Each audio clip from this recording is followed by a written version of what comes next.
been working on my computer all day today, catching up for lost time from my computer was down. So I did not want to come to y'all live from my computer in my office. Like, nah, not today. I've been in that motherfucker working since 6:30 this morning. This 9 o'clock at night.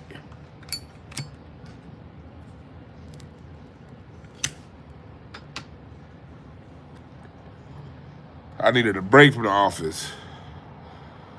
So I'm coming to y'all from here. So excuse the darkness. I'm here. Y'all see I'm here. I am here. Well, anyway.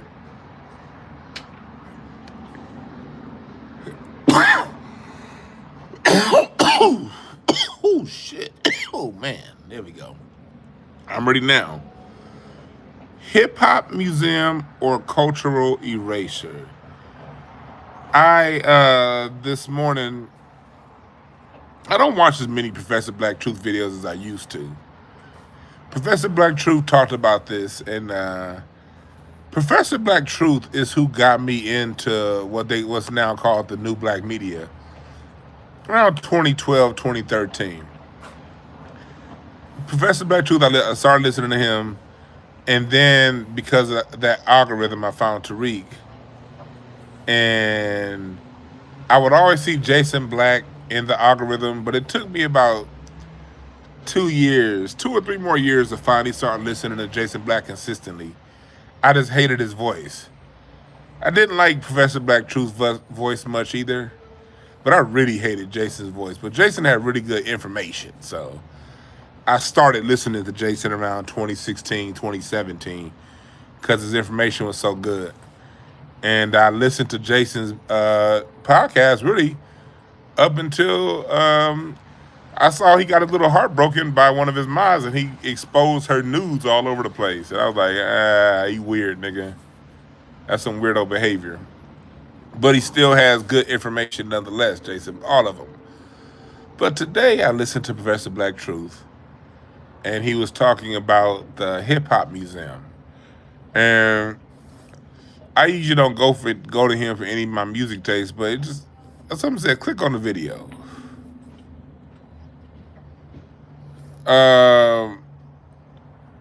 So I never watched Your World. I never watched Your World, so I don't know. That's true, Manosphere Hall of Fame. Now, Jason Black still got good news. Now, if you listen to him for relationship advice, then, that's another thing. The whole relationship advice, that nigga be all the way off. But if you listen to Jason Black for the news, hell yeah, that motherfucker one of the greatest ever at breaking down the news, ever. But so is Professor Black Truth. And no, I do not think they're the same person.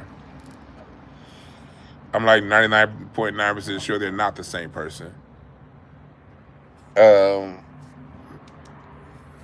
But so when Professor Black Truth brought up the Hip Hop Museum, my first reaction was to not talk about it, not click on it. But I'm glad I did, because he played the commercial. I guess they had some kind of a gala fundraiser for the museum. And of course, Fat Joe was there. And anytime you see Fat Joe involved, you should know to put your antennas up. Anytime you see Fat Joe involved, you know to put your antennas up. What's up, Brooke, Brian, Mogul Mays, Manosphere Hall of Fame? Appreciate all y'all for joining. PJ Allen, Shayla, Jay Jimerson, Mr. Excuse my rudeness for not acknowledging y'all. Y'all the only reason why I do this shit. I fuck with y'all for real. I appreciate y'all in spite of YouTube's algorithm shifts with me. I appreciate y'all. Oh, and also on Patreon, tomorrow we're having a Q&A on Patreon. Everyone who's on the live interview lounge and higher, we just having an open topic Q&A on Patreon tomorrow at 4 p.m. Pacific time. 4 p.m. Pacific time. We're just having a live Q&A on Patreon. I'm just gonna talk about what y'all want me to talk about.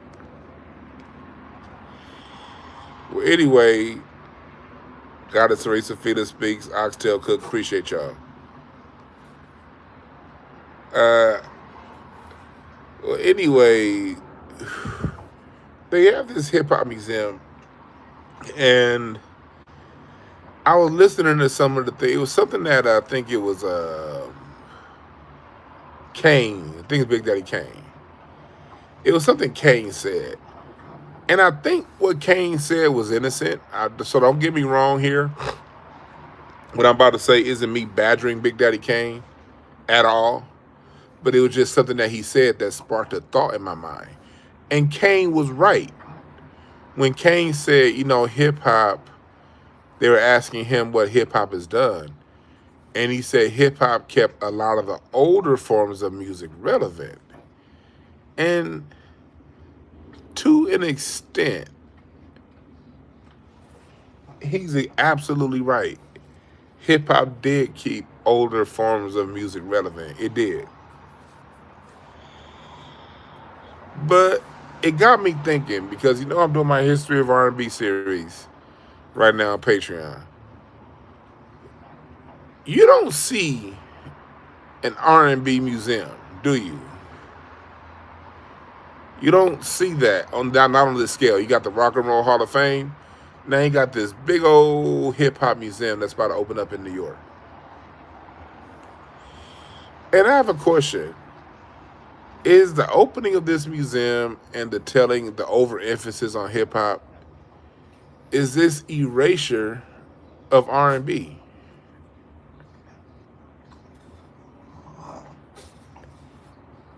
Is it erasure?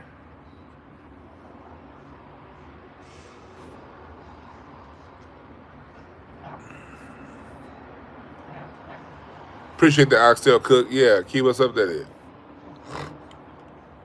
And here's the reason why I asked that. Because Kane's comment is not an unusual comment from hip hop heads. A lot of hip hoppers talk about hip hop keeping older music alive. And if you ask me, that's kind of backwards. Because R&B and older music is the hook, is the appeal that makes hip hop palatable. Let me say that again. It's the rhythm and the blues. It's the quote unquote older music. That's what made hip hop / rap music palatable. The familiar beat. The familiar beat.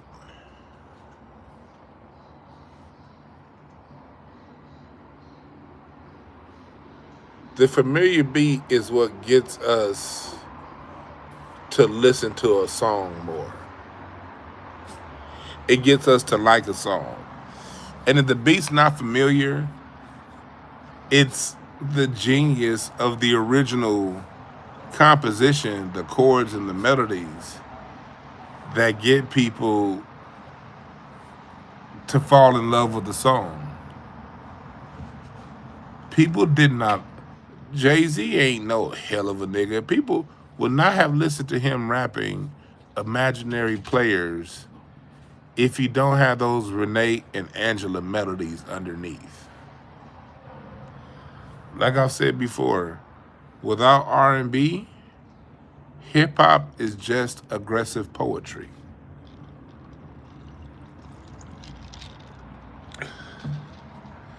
Renee and Angela provided 2 generations of hip-hop with a hit. And it's that melody that makes you feel good. It's that groove that makes you get up and dance and move. that attracts you to a song.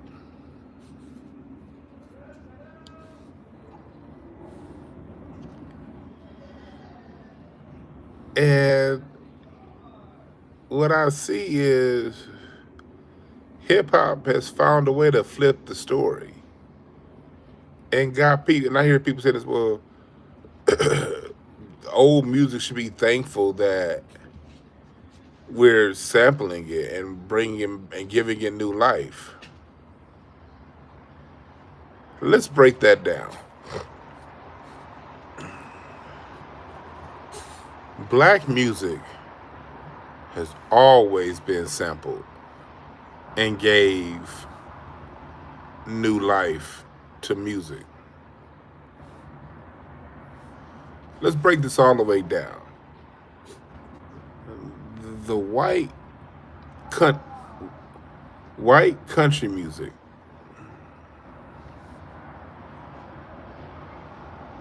that's all samples of black blues. Like I was talking about the other night on my show I did about Lizzo. Hip hop is not the first to redo what was done.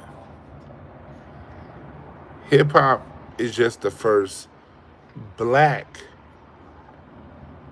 generation to do that.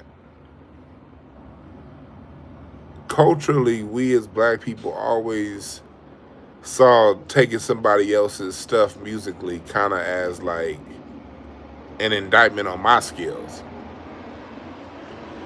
It may, if you ask Norman Whitfield or James Carmichael or Leon Ware or any of these great producers, Barry White, Isaac Hayes, Quincy Jones, you ask them to take a piece of a song from somebody else and not redo it in their own way, that's almost like you're looking at them like, the hell you mean? You mean I'm a copycat? You wouldn't. That was an insult 40 years ago and 30 years ago in music. That was an insult. And the reason why it was an insult is because that's what white folks did. That's what they did. That's what J-pop does. That's what other music do. That's what reggae does. That's what these other forms of music, that's what they do. So when I hear hip hop saying that we give life and rebirth life, true to an extent, but you ain't the only one. House music does the same. Think about all those black women singers, Stephanie Mills, Martha Wash, that got their house got revitalized, their music got revitalized through dance music, taking that 70s soul and putting it at 140 beats a minute so white people could dance to it. Same thing is said with J-pop. The same thing with K-pop. Everybody does it. So from the aspect of taking old music and giving it new life, we got to make something very clear.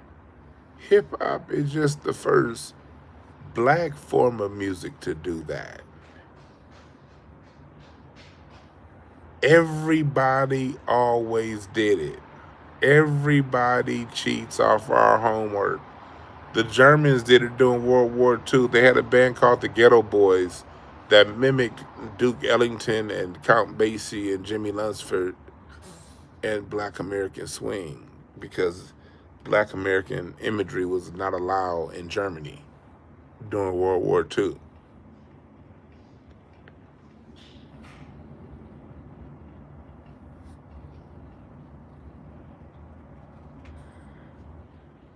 Like, hip hop is not the only form of music to give new life to our elders. Like, we gotta like, in a lot of ways, we gotta thank the Beatles and the Rolling Stones and Elton John and the British invasion for giving new life to our blues legends. They gave new life to John Lee Hooker.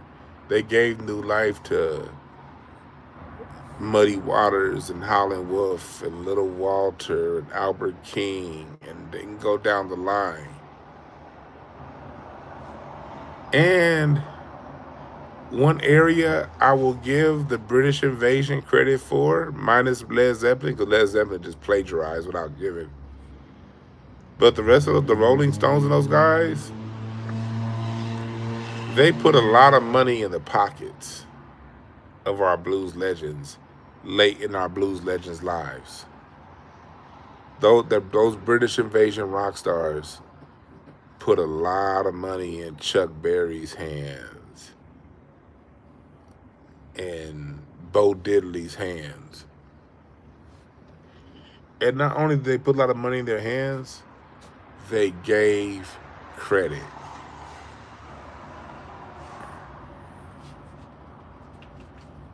They gave credit. They made it very clear this is who we get it from. They made that very clear. They put them brothers up on stage. They put Albert King on stage. They put Little Walter on stage.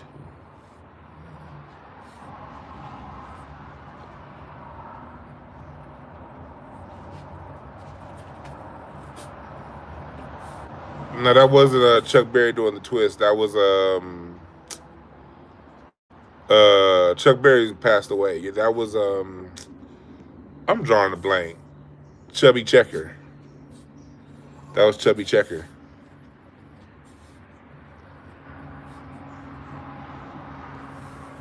But when was the last time you saw hip hop? KRS-One. When's last? When does? I've seen Kendrick get. People. The West Coast is giving it up to Dr. Dre. I mean to George Clinton. Q put George Clinton in the video. Kendrick did Wesley's Theory with it. George Clinton has got some recognition. MC Hammer put James Brown in the video.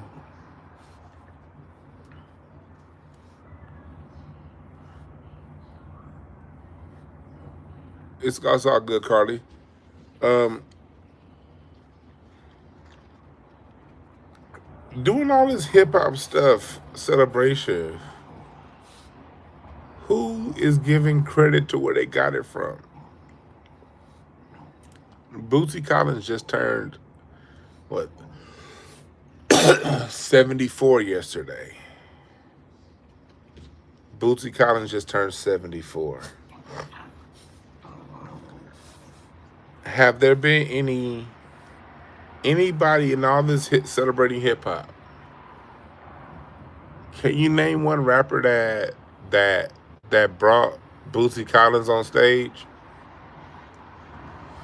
and talked about if it wasn't for him, we wouldn't have what we have, and that's just a stone cold fact. Because Bootsy Collins was the bridge from James Brown to Parliament Funkadelic to George Clinton. George Clinton didn't funk until Bootsy Collins taught him how to funk. All those Bootsy Collins bass lines that have been sampled all throughout hip hop, and you mean to tell me this man's not being immortalized?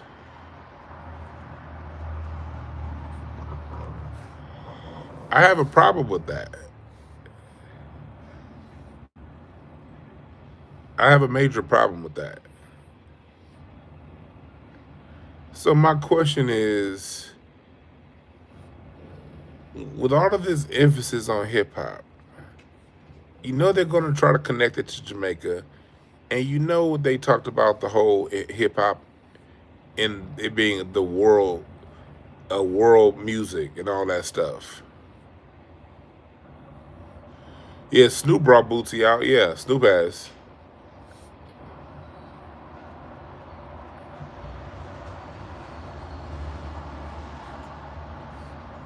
But I said the West Coast guys do a pretty good job of it. West Coast, well, the West Coast, Dr. Dre had Roger Troutman right next to him doing California Love with Tupac. That was Roger Troutman's last big hit before he died.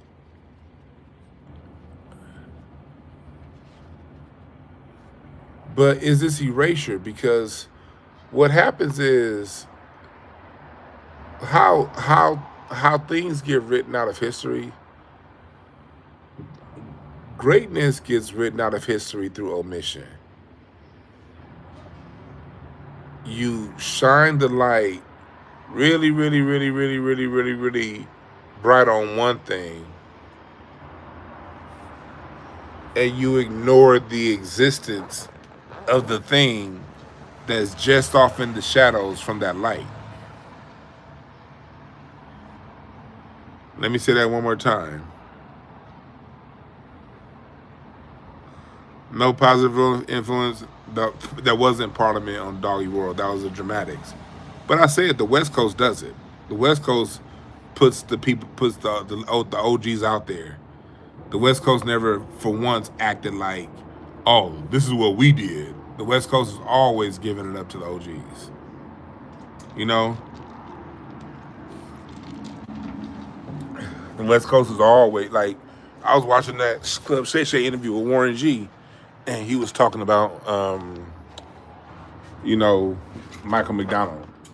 He always gives it up for Michael McDonald. And in turn, Michael McDonald is always giving it up for hip hop. I don't know if you've ever noticed that Michael McDonald is very open about his what what Warren G and Nate Dogg did for him. But Michael McDonald, that's also West Coast music, the yacht rock, what they call yacht rock or blue eyed soul. I keep forgetting was in that genre.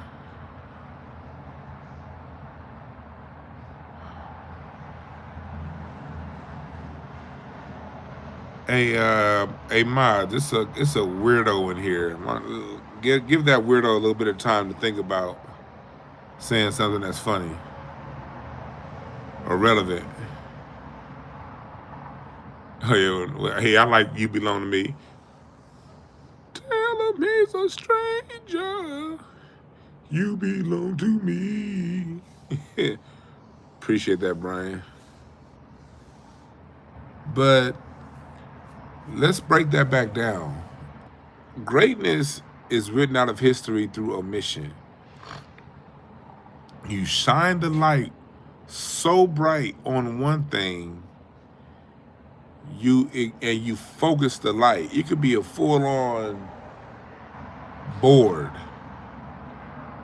but you shine the light on one aspect of it, and everything else on that board gets washed away through omission. And as long as you don't tell the story to the next generation is never going to know.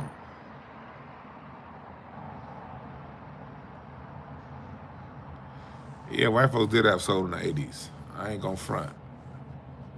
But that's because the reason why white folks had soul in the 80s is because all of those 70s bands didn't get re-signed. A lot of those 70s bands didn't get re-signed.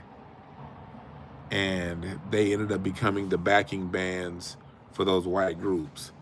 Earth and Fire's Phoenix Horns and Larry Dunn and all those guys went to Phil Collins. Madonna got Chic, Nile Rodgers, and Bernard Edwards. You see what I mean? A lot of those 90s acts got a lot of 70s black musicians that were out of work and paid them a hell of a lot of money. That's why 80s white boys are so soulful. They had the 70s, um, they had them brothers from the 70s that needed studio work because their bands didn't get re-signed. But back to what I was talking about, in regards to um, hip hop. In a lot of ways, the way things have played out over the last 50 years, especially the last 15 years, over the last 15 years, we're really starting to see that hip hop is one of our weakest forms of it's probably our most coonish form of music. I'm fairly safe when I say that. There's more cooning in hip hop than even rock and roll and metal. There's more cooning in hip hop even more so than guitar, grunge, metal music. There's more cooning in hip hop. And hip hop is the least appreciative, if you ask my opinion, of what comes before it. In my opinion, and I'll be willing to debate anybody on this.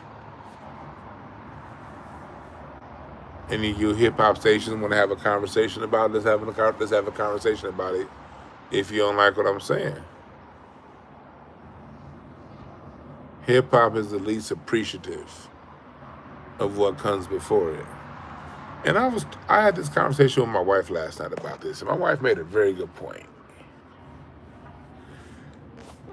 She said maybe because out of all of our genres, the brothers who built hip hop were for the most part hustlers, not artists. And those brothers was really just trying to, their focus was turning $1 into two. And not necessarily, it wasn't as focused on the art. Those guys weren't as focused on the art as so more so than turning $1 into two. And right as she said that, I was listening. I went back and watched that verses again, and I'm listening to Birdman talk. And Birdman talking about, his Birdman story is the usual story when it comes to hip hop. Street niggas trying to find a way to wash their money. That's what he talking about. Rap a Lot Records, Cash Money Records. You go down the line. Originally Ruthless Records, before Eazy-E, before Jerry Heller. A lot of hip hop was created by niggas washing their money. And they went ahead and found artists to just put some music together. They put the money up for producers and a rapper to get together.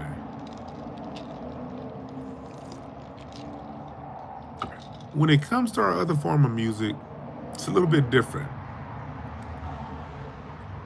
And I'm going in a different direction than you probably expected me to. All of our forms of music are connected to the streets. Jazz, blues, R&B, rock and roll. All music is connected to the streets.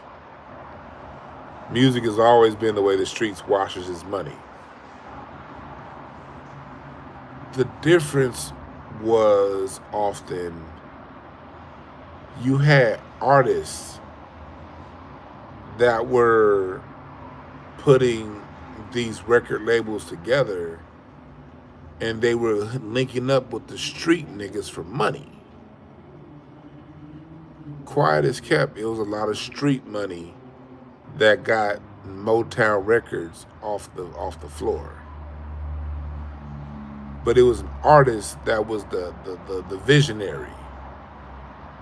And the streets, when it comes to our other forms of music, will put money behind the visionary, because the streets didn't give a shit or didn't know anything about the music, and they're very aware they didn't know anything about the music.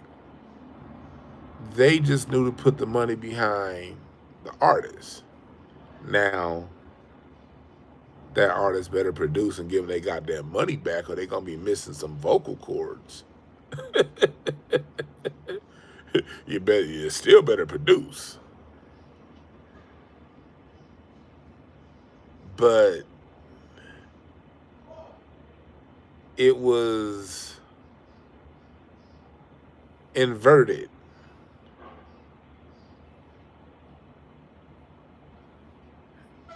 When you get to the 80s and the early 90s had, there was more money on the streets than at any previous time in Black America.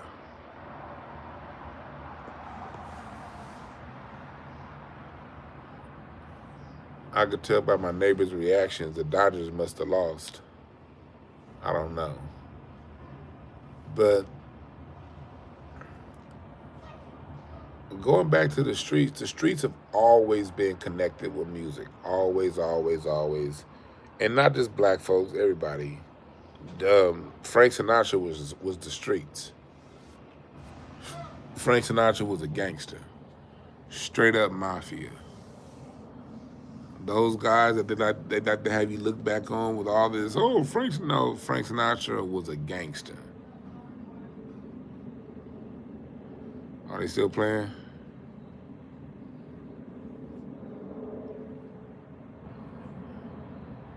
Frank Sinatra was a gangster.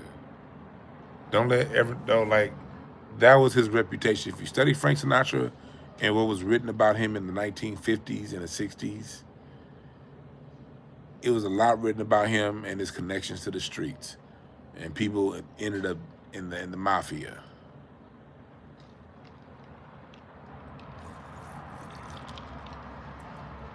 Oh, middle of the 12th, okay.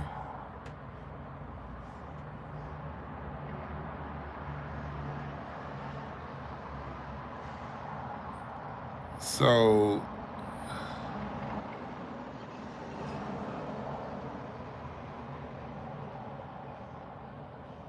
when it comes down to it, I'm not here to say that all of our other music was so pure. Was it? No, it was to connect to the streets too. But going back to the point I was about to make about the money on the streets, the 80s was the most money the streets had ever seen.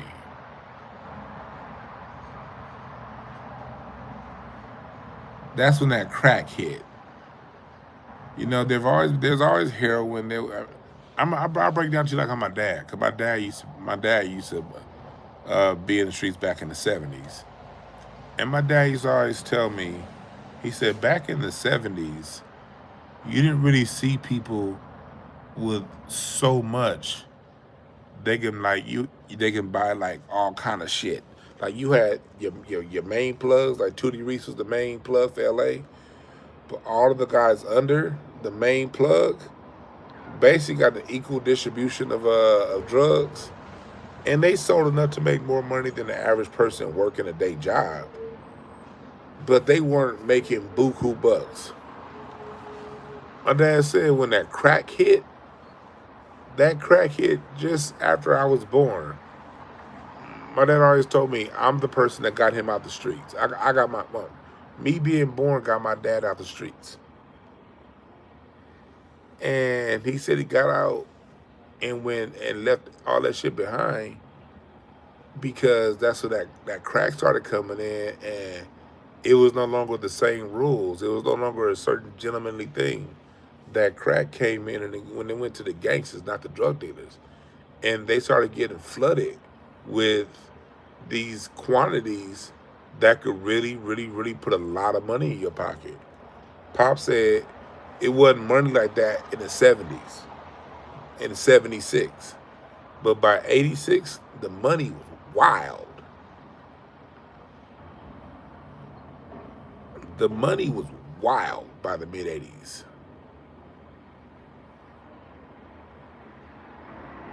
Oh, if Kershaw's on the mound, the Dodgers are about to lose.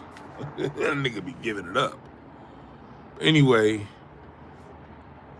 and the drug dealer didn't just fund rap. We got to remember, Freeway Rick Ross funded Anita Baker's demo. You know, the street still was tied to R&B, but the money was so big in the 80s on the streets that you had these hustlers that knew how to turn $1 into two, that then brought those skills directly into hip hop.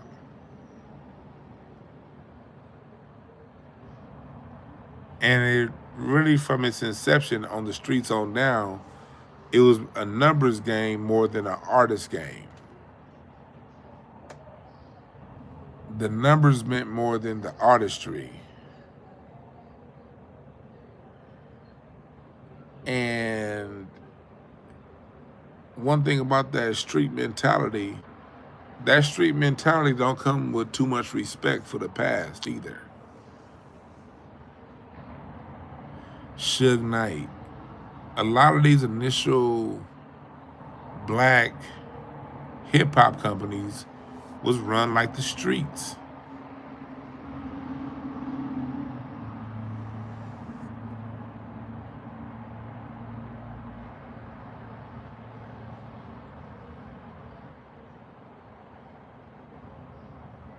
Music is most definitely more crooked than the streets.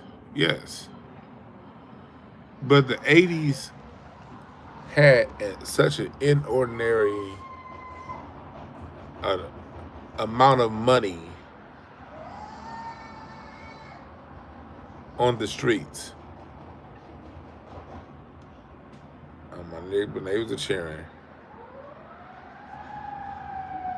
That's really what helped push hip hop. And then when it went corporate, when it went when R&B went corporate in the 70s, they appointed cats like Gamble and Huff. Those are the guys making the decisions, artists. Dr. Westbrook, I interviewed him. He was talking about that. When the 90s came, they didn't put artists as heads. Puffy is not an artist, never was an artist. He got the power. See, Andre Harrell was an artist. And that's why Uptown's music was a lot more musical, and I think had made better music than Bad Boy. Because at the end of the day, Andre Harrell was an artist. He rapped. He at least, he didn't go nowhere for him, but he understood what it was like to be an artist. Puffy wasn't an artist. He was a college level promoter. So with hip hop, you got college promoters and street hustlers to run things, not artists. Philadelphia International, run by artists. Motown, run by artists. A&M Records, run by artists. Herb Alpert. Solar Records, run by artists.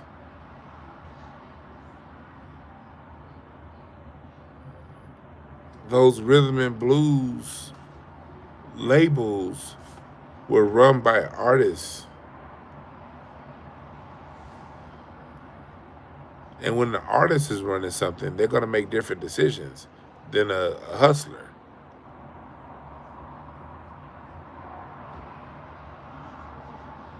I'll give you an example. Snoop.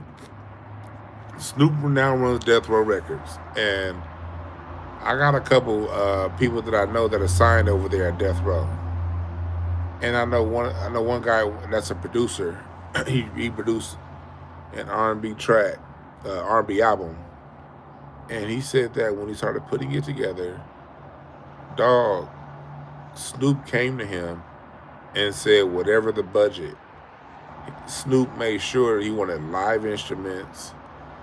He got horns, he got strings. And Snoop being the person running things, making decisions over at Death Row, he allowed for Charlie, go listen to Charlie Burrell's album. Those are live strings. He literally had orchestras come in and record some of that stuff. But that's because Snoop is an artist.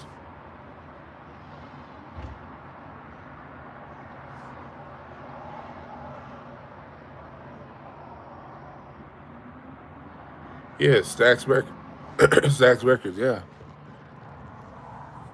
Al Bell knew to give, even though Al Bell wasn't a direct artist, Al Bell understood the business enough to put Isaac Hayes' creative control, Isaac Hayes and Porter, when he had to rebuild Stax Records, Al Bell knew to let Isaac Hayes make the music decisions, and Al Bell went ahead and handled the business. But Hayes and Porter made the decisions on what got cut in that music.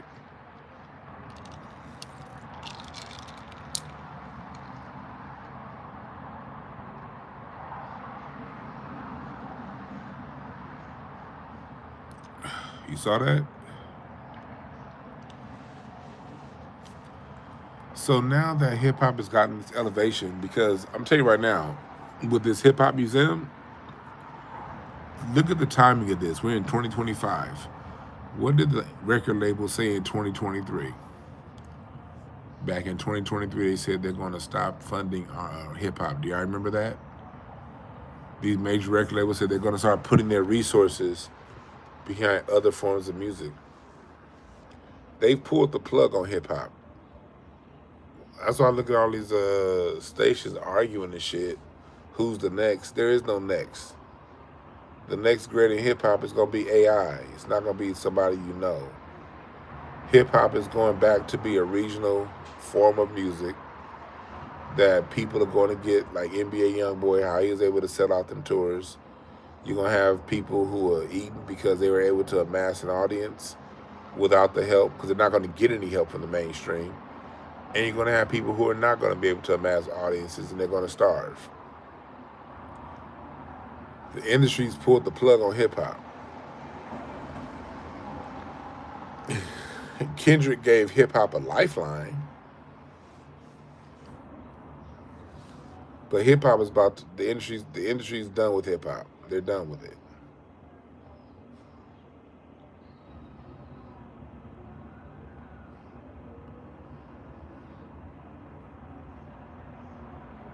And so, whenever they look, this is how these white supremacists run things.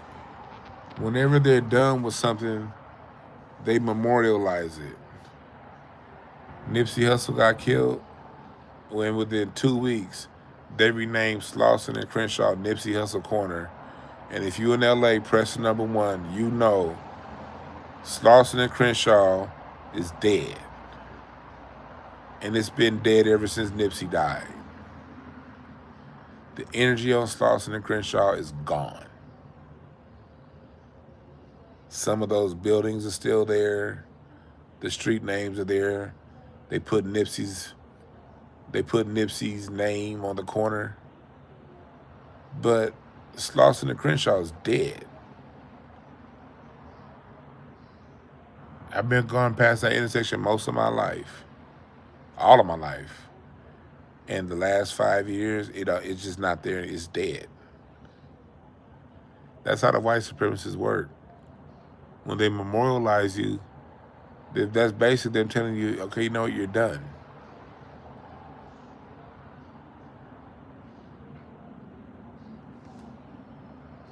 You're done.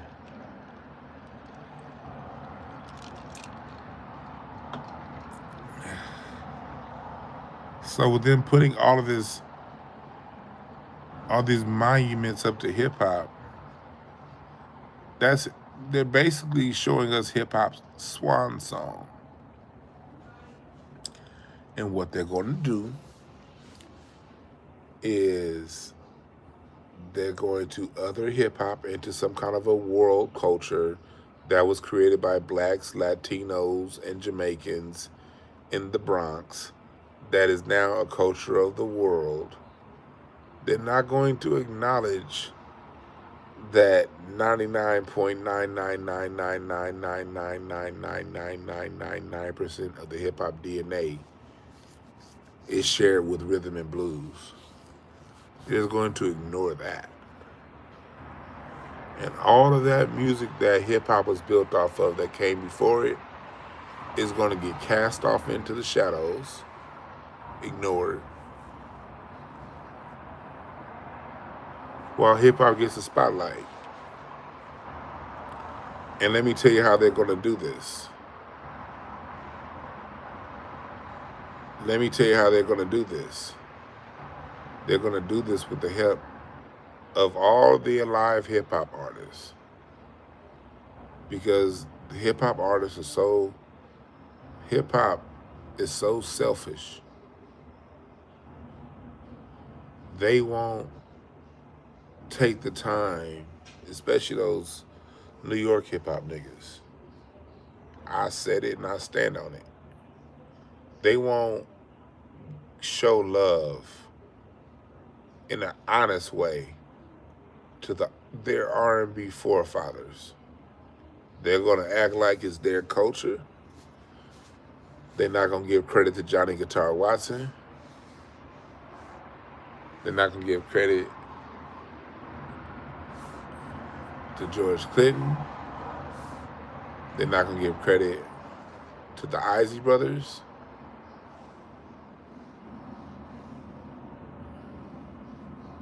The funk, the disco, and it's going to be with the compliance of the hip hop guys that this shit happens. But guess what's going to happen? All of these hip hop niggas that's quiet and silent and not showing proper respect to where they got it from, when those niggas die, they're going to be washed out of history too. Okay? And all that's going to be left in 40 years, 50 years is Kool Herc, the Beastie Boys, Eminem, and Drake.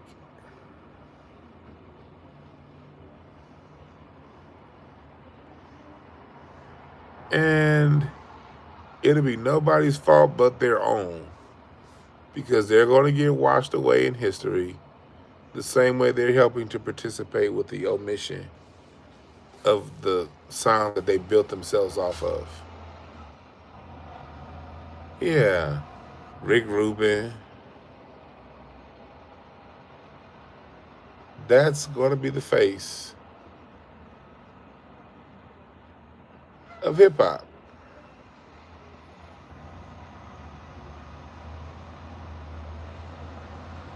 And all of the great R&B that hip hop built itself off of will just be a footnote. They were just, this is a sample. Real Talk Spirit, one of the Ice Cube was right with that line.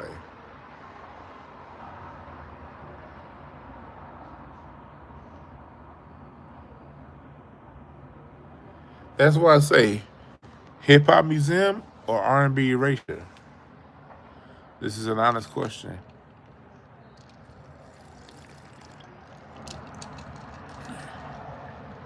Hip hop museum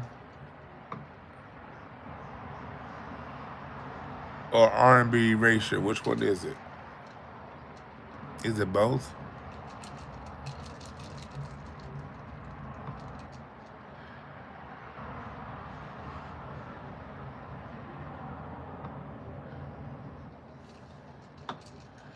That's why we must step up. And like I told y'all before, this is the reason why I speak so much on music history. I speak on music history because Black American children are facing menticide. And menticide is the erasure of anything good and only being forced to see the negative aspects of yourself. That cuts, that hurts to only see the negative side of you. And anything good, you got to share. And people who contributed nothing get equal and oftentimes more credit than you when you did it all.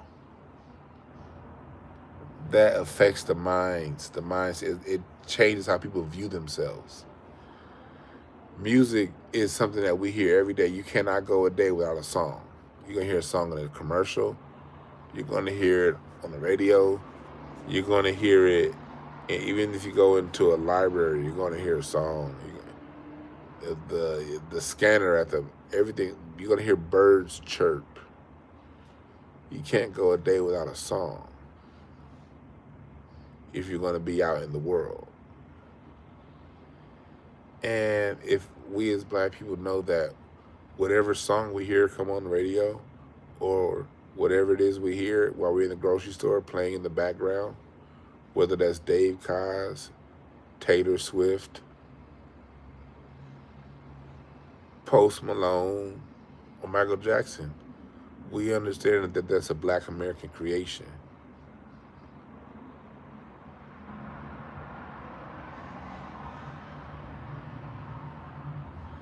And that lends to cultural pride and ethnic pride. When you have cultural pride, you're less likely to kill another black man. You're less likely to hate on another black person, because you see the greatness in that other black person. The same way you see the greatness in yourself, you see the greatness in them, because you know that these are the people that invented some of the greatest things this planet enjoys to this day. So it helps build our collective consciousness when we share these stories. And that's why it's so important that we talk about this kind of stuff, is to beef up the collective consciousness that we all have.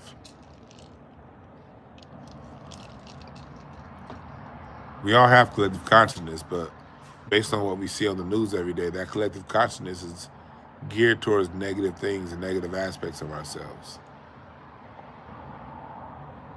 It's time to beef up the collective consciousness of the positive and the good aspect of ourselves. And we can do that through music. We can do that through talking about our inventions. We can do that talking about what foods we brought, what dances we brought, and all of the things that we put on the table. So I implore anybody who has a specialty knowledge in any of those areas, put it out there. My specialty and knowledge happens to be music. That's just my contribution. I can't be fake. I gotta do what I gotta be genuine. I can't talk to y'all about dance, because I don't pay attention to dance like that. I pay attention I have a surface level knowledge of dance, but it's people out there who have an intrinsic knowledge, a very deep understanding of dance. That's your job to teach that. You know?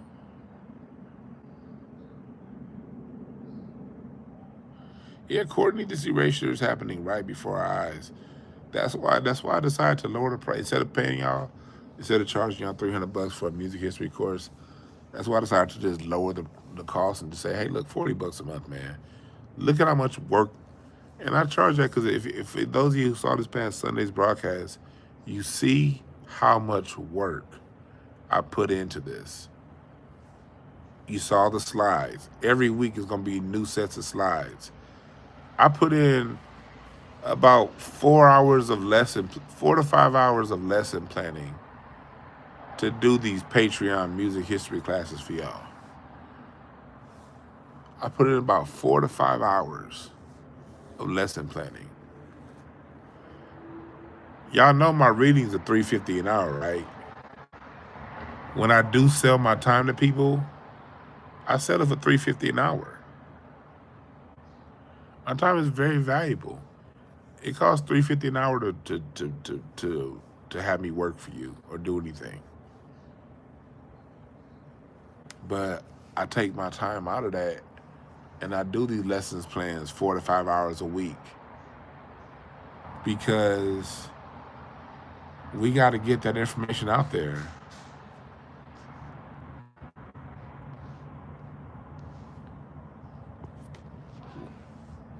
We got to get that information out there. And I do a lot of free stuff for y'all right here on YouTube. I do a lot of free stuff. Most of my content is free. But when I dive deeper, I just ask for a little bit of compensation, because it takes a lot of my time to put that stuff together. But I still give y'all the game for free all the time right here on YouTube. You never gonna confuse me with somebody who's waiting to try to tell you something. I give y'all the game here for free.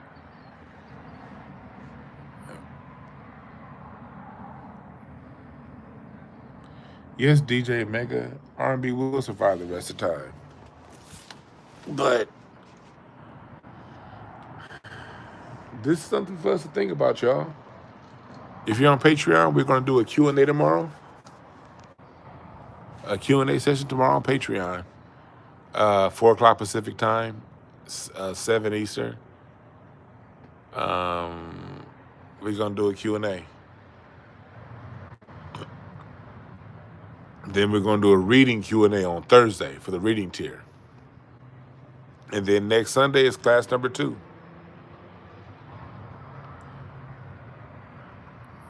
We're going to go into R&B in 1940s through 50s this coming Sunday. R&B never left. R&B is still around. That's why The Weeknd could sell out arenas and Taylor Swift. R&B will never die, has never died.